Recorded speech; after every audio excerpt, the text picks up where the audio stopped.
Bienvenue, c'est Igloo sur topmusic.fr avec Cédric Simonin. Bonjour Cédric, en cette période crépusculaire, en cette période trouble, on va parler d'un sujet qui fâche quand même en ce moment les Français en général et ceux qui investissent dans l'immobilier en particulier. La pénurie des matières premières en France. Attention, danger. Et pour parler de ce sujet brûlant, on a invité Anne Wintemberger qui est administrateur du pôle Habitat de la Fédération française du bâtiment, mais aussi présidente du groupe Vivialis. Bonjour Anne. Bonjour Eric. Soyez la bienvenue. Cédric, la pénurie des matières premières, vraiment c'est un sujet, je le disais, brûlant, on en parle beaucoup et on a l'impression que c'est vraiment le sujet du moment. Alors c'est un sujet qui est mondial. Là on va le ramener dans Igloo à tout ce qui touche à l'habitat, dans la rénovation, même les gens qui font des menus travaux chez eux ont senti cette inflation au niveau des coûts des matières premières et une certaine pénurie. Et je voulais absolument traiter ce sujet-là parce que je pense que tout le monde n'a pas encore au fait de ce qui est en train de se passer, même si certains voient déjà des coûts et des prix flamber. Ce qui était important, c'était de comprendre pourquoi, quelles étaient les raisons de cette flambée des prix, et puis quelles étaient surtout les conséquences que ça allait avoir sur tout un chacun, sur le monde du bâtiment en général. Donc, si vous voulez bien, Anne, est-ce que vous pouvez déjà nous dresser un constat de cette problématique liée à l'augmentation des prix des matières premières ? Un constat plutôt alarmant avec des situations complexes.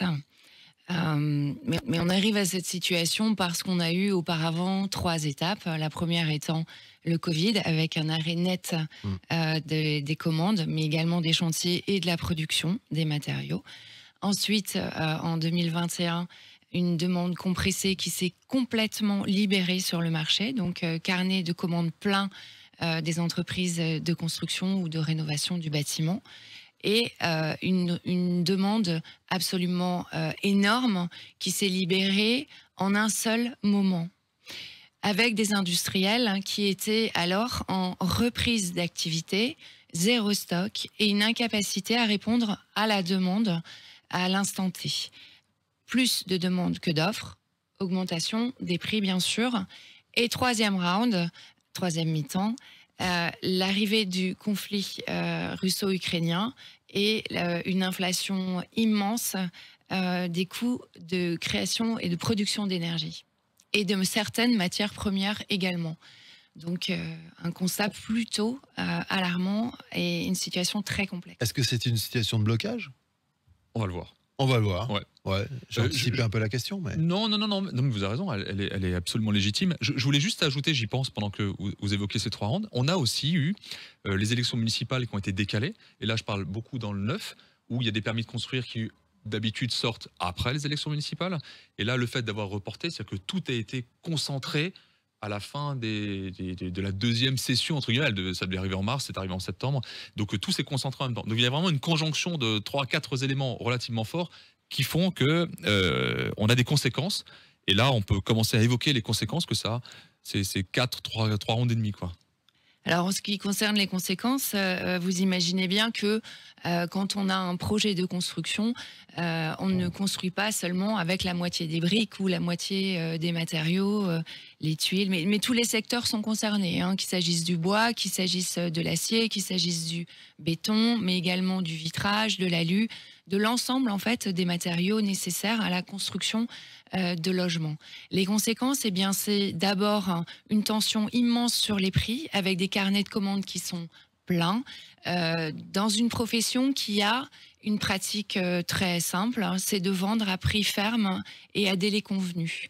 Donc quand on a vendu en 2021 à prix ferme et délai convenu et qu'on doit produire en 2022 sur des prix de construction, des coûts de réalisation qui ne sont pas maîtrisés, les conséquences sont dramatiques pour les entreprises, qui sont finalement les seules à pouvoir absorber le différentiel entre le prix de vente et le coût de construction.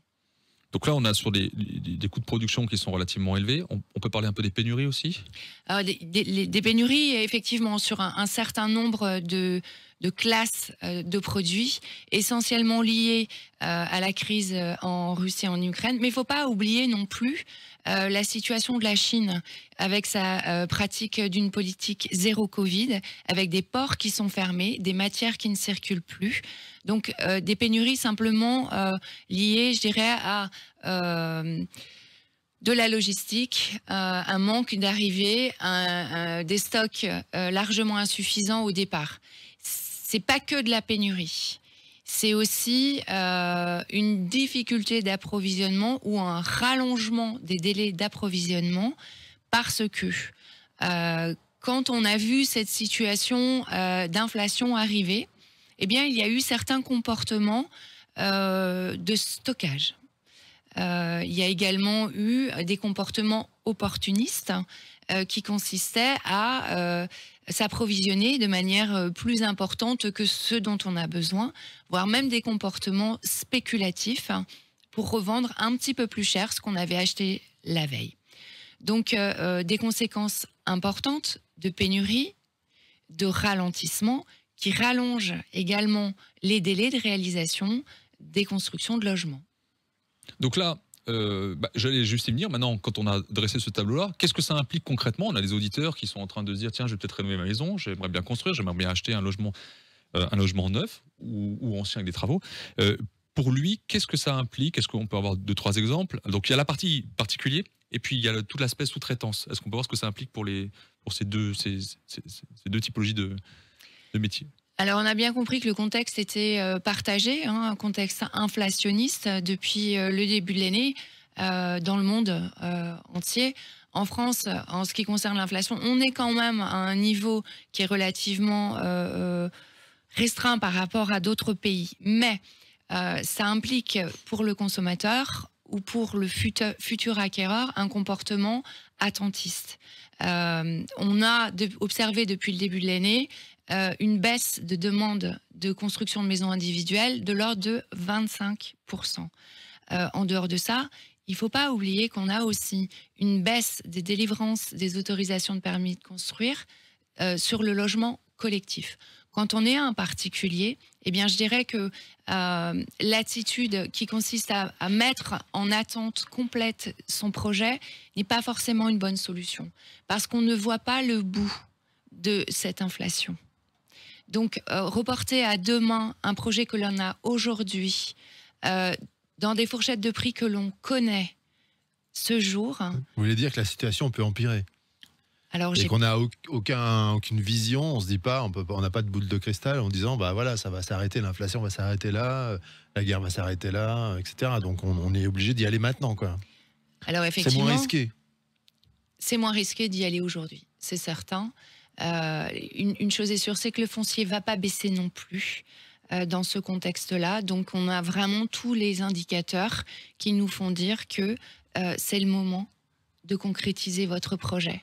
Même si, effectivement, la Banque centrale augmente ses taux directeurs dans le but de freiner l'inflation, de freiner la consommation, je pense que les taux d'intérêt actuels pratiqués sont à saisir.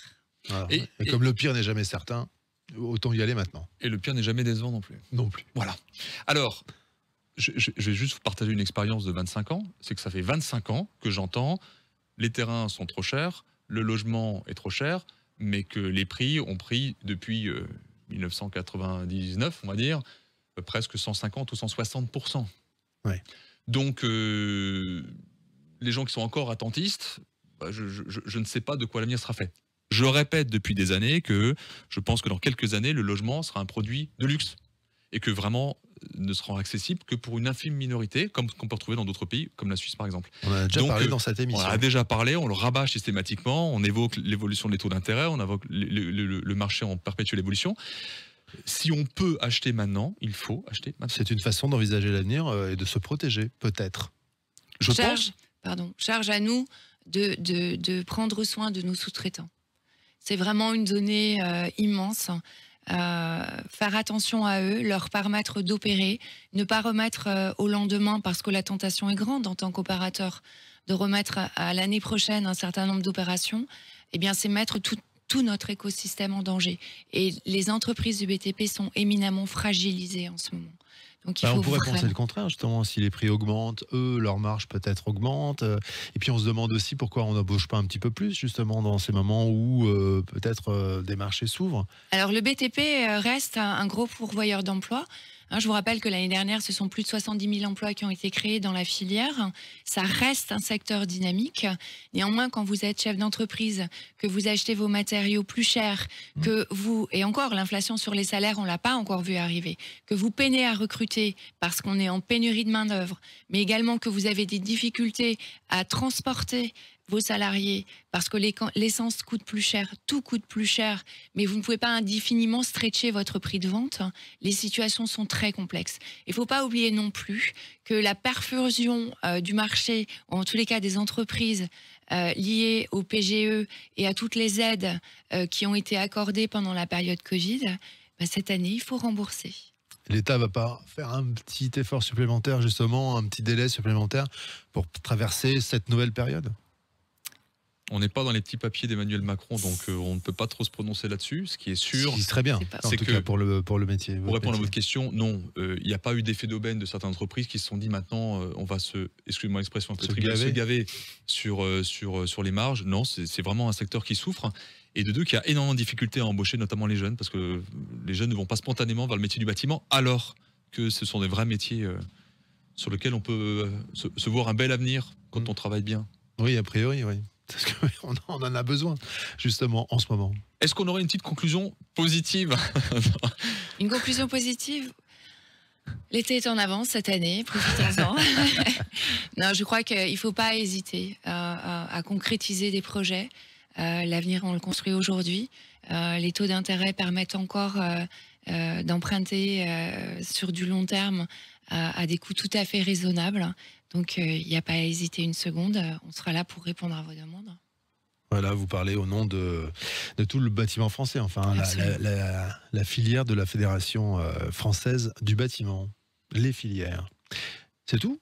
On a terminé. C'était parfait. Bon, on espère que la prochaine rencontre sera un peu plus positive, on va dire, avec de meilleures nouvelles. Mais la situation va forcément évoluer. On est dans une situation de blocage. C'était ma question au début. On n'a pas vraiment répondu à cette question. C'est difficile d'y répondre. Non, pour l'instant non, mais ça peut arriver si on est vraiment pessimiste. Alors, on n'observe pas de rupture totale de chaîne d'approvisionnement à l'heure actuelle. Je crois qu'avant tout, il faut qu'on s'assure d'être dans des partenariats avec les industriels, ceux qui nous fournissent les matériaux, pour pouvoir ensemble avancer, continuer à avancer, peut-être à voile réduite, mais néanmoins continuer à avancer. Merci Anne Temberger, merci Cédric Simonin. L'émission, c'est sur topmusic.fr, mais aussi sur Facebook Igloo on Air, sur YouTube, la chaîne YouTube d'Igloo, et sur les plateformes de podcast. À très vite, salut.